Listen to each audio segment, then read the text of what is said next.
Երեմիա 49:16 Քո ահավորությունը քո սրտի ամբարտավանությունովը խաբել է քեզ,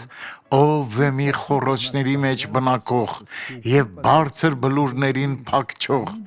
եթե արծվի պես բարձրերումը դնես քո բունը,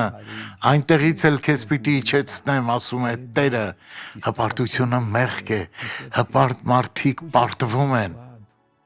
Եդոմին կարող էր օրհնվել Աստծո կողմից, նա Աբրամի ցեղից էր, բայց նա ընտրեց իր ճանապարհը, դատապարտության ճանապարհը։ Աղոթենք, Հայր, ես աղոթում եմ այս մարդու համար, որ նա հասկանա, որ քո հետ նա հաղթանակած է, քանի որ այժմ նա մտածում է, թե պարտված է։ Բոլոր չար ոգիներին հանդիմանում եմ եւ ասում, հեռացեք Հիսուսի անունով, ամեն։